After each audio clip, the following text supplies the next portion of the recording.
Halo semuanya, masih bersama perjalanan saya naik kapal Dorolonda dari Surabaya menuju ke Bitung, Manado, Sulawesi Utara. Dan ini adalah pagi kedua perjalanan saya di kapal Dorolonda.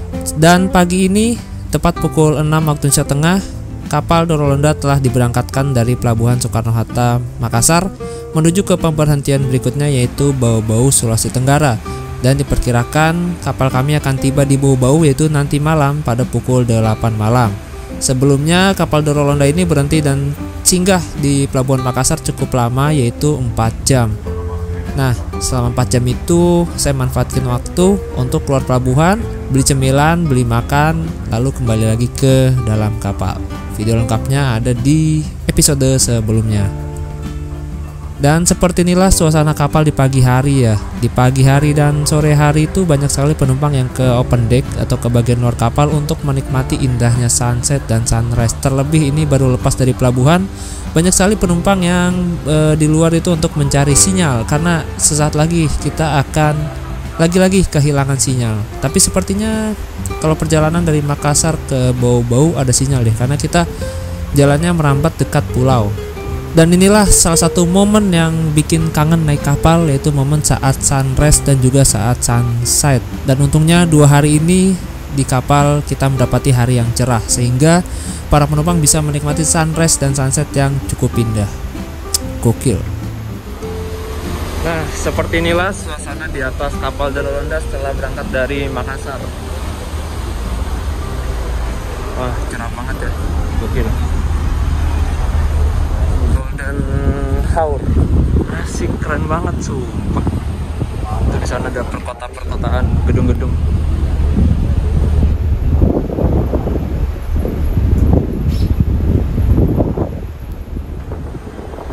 Nah, kapal Dorolonda udah berangkat dari Makassar hari Senin pagi. Perjalanan kita ke mana namanya? Bitung masih jauh, ke Manado itu masih 3 harian lagi. Dan sampai di sana itu hari Kamis, Selasa, Rabu, Kamis, masih ada 3 hari. Sampai di Bitung itu perkiraan Kamis siang. Gokil.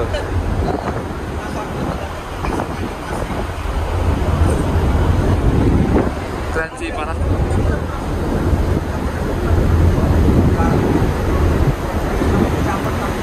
Dan setelah ini kapal Dorolonda akan akan bersandar di Pelabuhan Bau-Bau, di daerah Bau-Bau. Kalau nggak salah nanti malam apa besok malam gitu ya. Besok malam kayaknya sih. Apa ntar malam ya? Habis Bau-Bau, Namlea, terus apa lagi ya? Ambon, Ternate, Bitung. Dek 6 tuh gimana?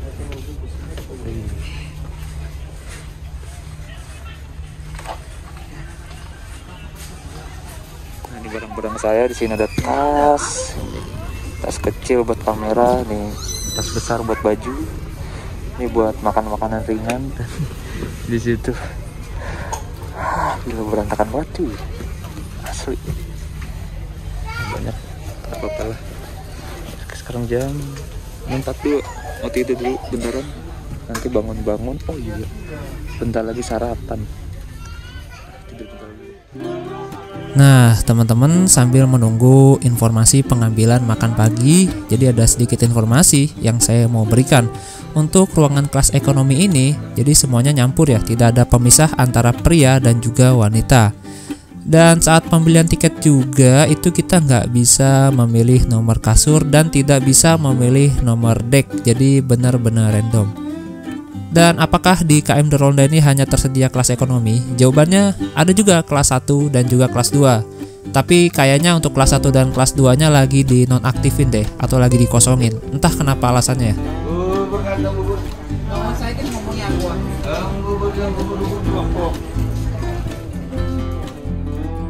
Pukul 8 pagi saya mengambil sarapan di dek 4 pantry. Sebetulnya sudah dari sekitar 1 jam yang lalu diumumkan bahwa penumpang sudah bisa ambil sarapan. Tapi karena kalau kita datangnya awal-awal itu antrinya panjang banget, jadi ya lebih baik paling akhir. Tapi jangan terlalu terakhir banget karena takutnya pantrynya tutup dan kalian nggak bisa ambil sarapan. Nah, jadi selama 4 hari di kapal ini saya sudah mendapatkan 3 kali makan gratis, yaitu makan pagi, siang, dan juga makan sore. Nah, bagi teman-teman yang misalnya naiknya jarak dekat juga tetap dapat makan sesuai waktunya. Misalnya kalian naik dari Makassar pagi sampai Bobo malam, itu tetap dapat makan pagi, makan siang, dan juga makan sore gitu.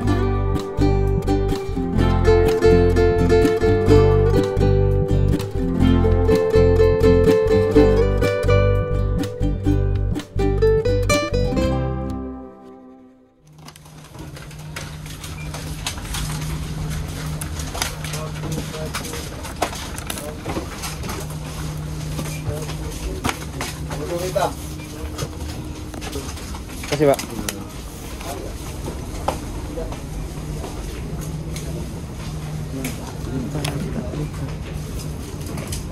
Kasih, Mas. Biasa kalau pagi itu telur dan mie. Wah, anginnya tenang. Oke.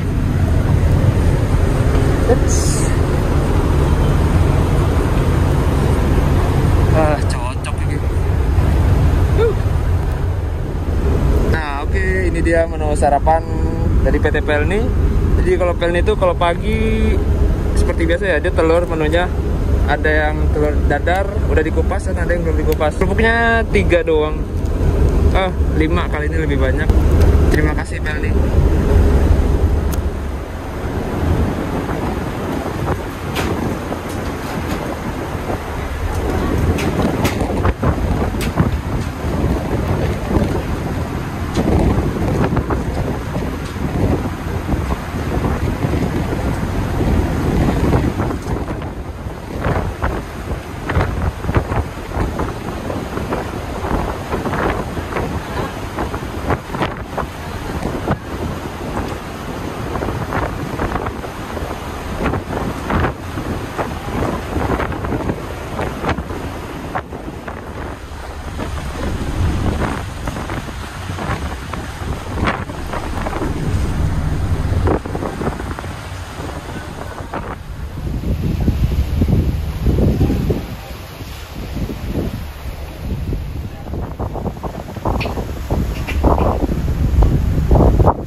Oke teman-teman, badai sudah berlalu dan alhamdulillah hujannya nggak terlalu besar, cuma anginnya aja yang gede banget tadi.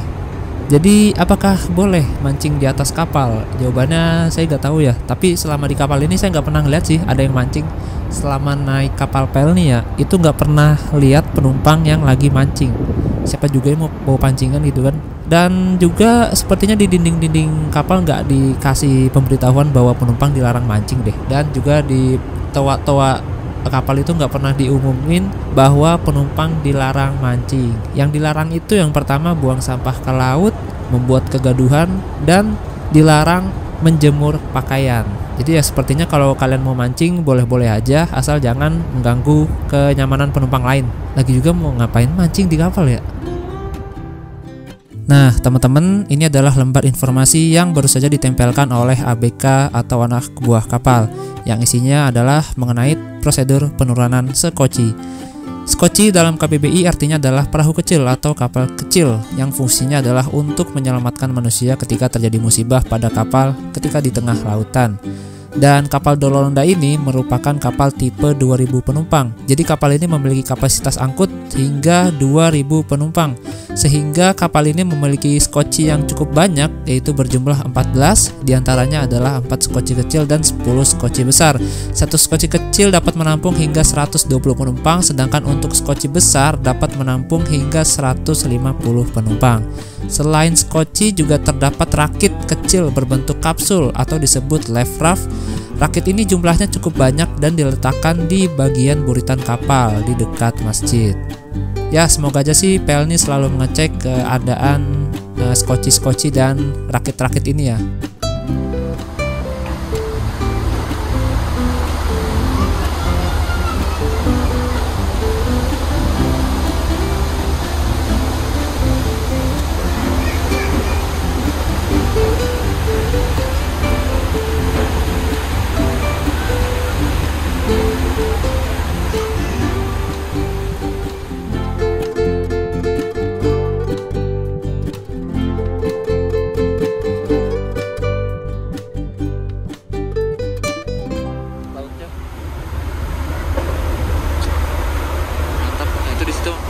Lautan ada kincir angin, ada kincir-kincir. Itu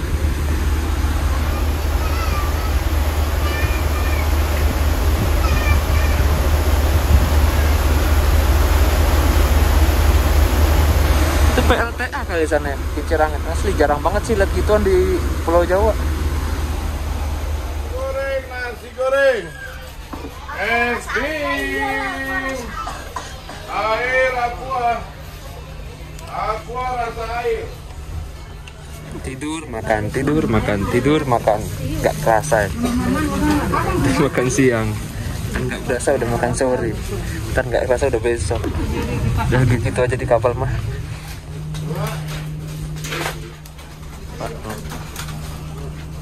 Pak, yuk silakan. Kasih Pak. Kasih ya Mas. Nanti kita melewati antara dua pulau. Di sana itu adalah Pulau Selayar. Nah, kalau di belakang ini Sulawesi.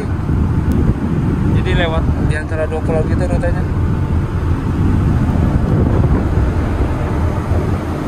Siang ini.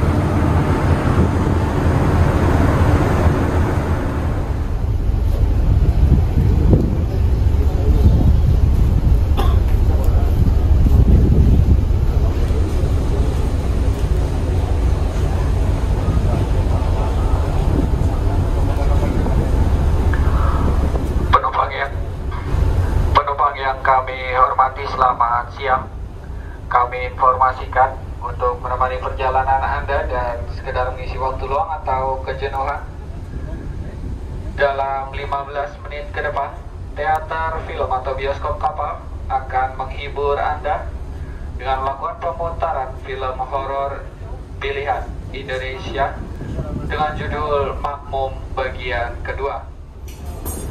Jam 1:30 siang. Wita, ini lagi ada perbaikan jalan, masangin gantiin ini apa sih, alas. Jadi untuk WC-nya itu yang enak sih di sini, WC pria ya, buat mandi. Kalau WC yang di ruangan deck itu kadang-kadang apa ya, ada harta karunnya. Terus airnya kecil. Nah ini.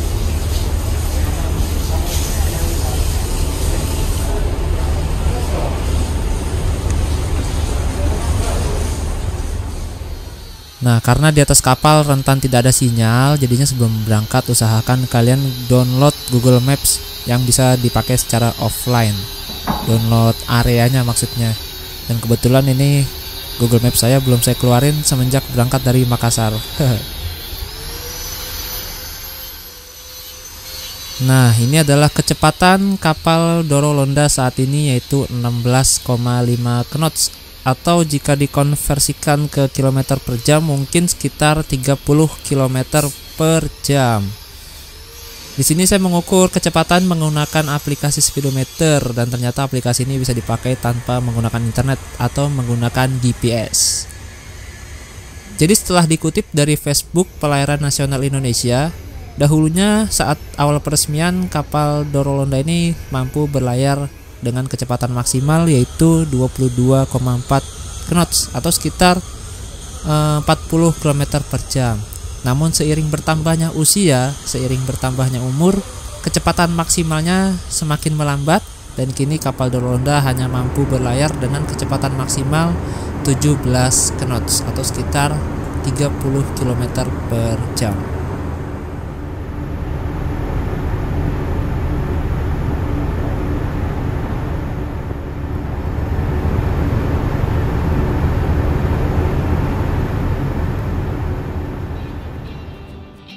Nah, ini dia serangga yang menemani kita di kasur. Meskipun jumlahnya gak banyak, tapi mereka gak ganggu kok, dan mereka gak bisa terbang. Untuk ukurannya kecil banget, gak segede kecoa. Jadi untuk teman-teman yang habis makan, tolong sisanya dibuang, jangan disisakan di kasur, karena itulah yang menyebabkan munculnya serangga. Nah, ini barusan ada pemeriksaan tiket. Jadi saat pemeriksaan tiket itu, setiap lorong-lorong dikunci dan ditutup. Katanya di lantai 3 itu ada butik yang menjual berbagai macam makanan dan barang-barang lain dengan harga terjangkau. Kita coba yuk.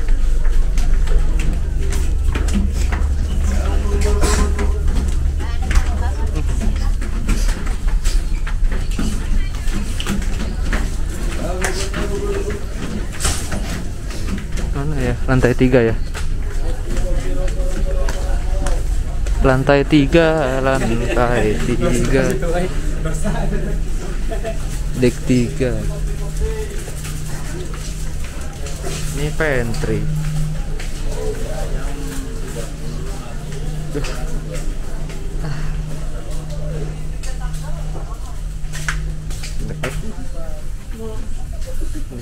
Empat. Ini sih. Oh ini. Dek 3 sih ini.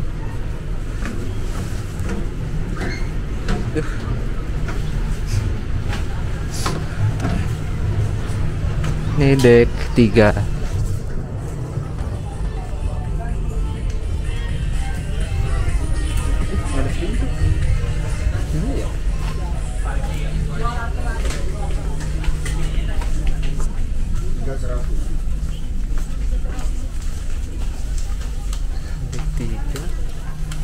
Di sini dek 3.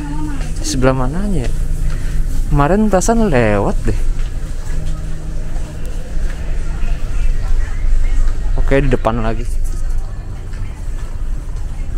Kita lihat apakah harganya terjangkau.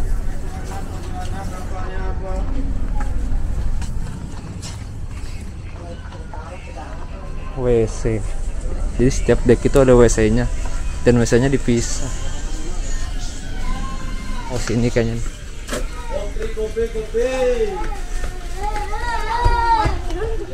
Oh, ini.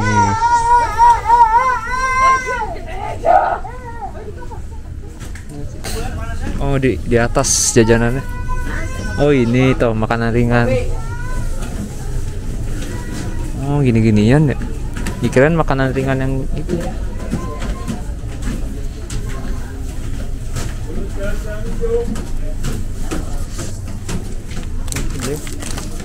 Pisang. Nah, ini beli ini 15.000. Saya lupa ini namanya apa ya. Pokoknya ini kayak makanan khas Pantura Cirebon gitu. Enak ini. Kayak udang kok nggak salah. Udang apa abon gitu ya. Ini 15.000. Tadi boneka yang gede harganya 200 dan boneka yang kecil 150. Kita coba lihat ke atas yuk.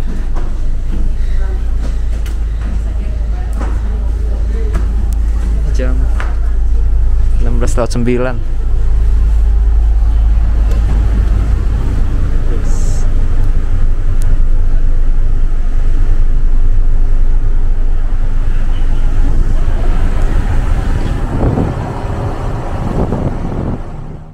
Setelah pemeriksaan tiket telah selesai, berbondong-bondong penumpang kembali memenuhi open deck kapal untuk menghilangkan kejenuhan di dalam. Nah, di sore hari inilah biasanya open deck akan dipenuhi oleh penumpang yang akan menikmati sunset. Biasanya sebelum adanya pemeriksaan tiket, petugas akan mengumumkan melalui speaker karena pintu menuju gang akan segera ditutup dan dikunci. Dan apabila kalian terjebak di luar atau terkunci di luar, ya nggak ada masalah sih, asalkan kalian membawa tiketnya. Dan bagi kalian yang bertanya-tanya, Mas itu kok di dalam kapal ada pedagang asongan? Nah, itu pedagang asongan resmi dari Pelni Mart. Jadi pedagang asongan yang berseragam itu mereka menjajahkan makanan ke para penumpang dengan cara jemput bola. Biasanya pedagang-pedagang liar itu mereka masuknya di pelabuhan saat kapal sandar, dan mereka akan keluar sebelum kapal diberangkatkan. Kita lihat ke sini ya. Jadi alhamdulillah di 2 hari ini cerah.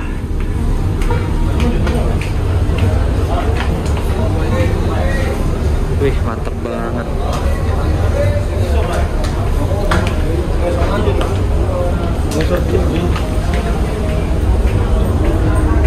Nah, itu ada perbukitan tuh. Ini apa ya? Ini Pulau Kabaena. Di belakangnya ada Pulau Mona. Di sana bau-bau. Bentar lagi sampai. Sayangnya kita nyampe bau-bau malam. Ini nggak kelihatan panoramanya. Paling benci sih emang kalau sandar tuh malam.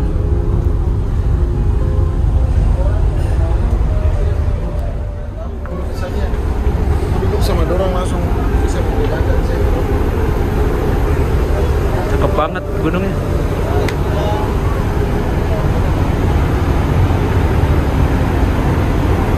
Itu ada ruangan gitu ya.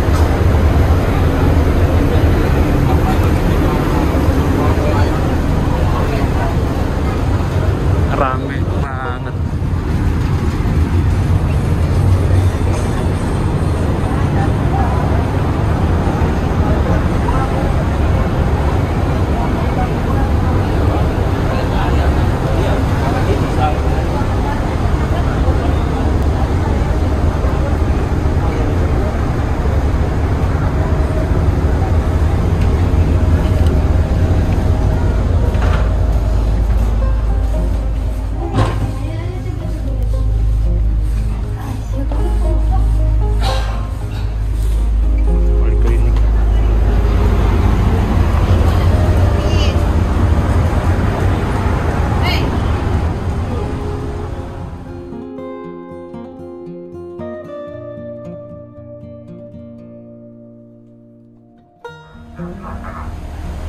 Untuk menghindari aliran yang panjang dan kenyamanan penumpang dalam pengambilan hidangan makan, maka pengambilan makan akan kami atur menjadi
Oke teman-teman, sekian dulu video perjalanan saya naik kapal Dorolonda dari Surabaya menuju ke Bitung, Manado, Sulawesi Utara.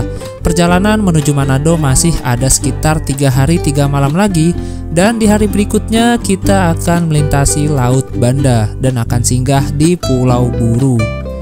Dan pokoknya masih banyak banget informasi menarik yang akan saya bagikan kepada kalian. Maka dari itu pantengin terus edisi trip kali ini hingga tuntas.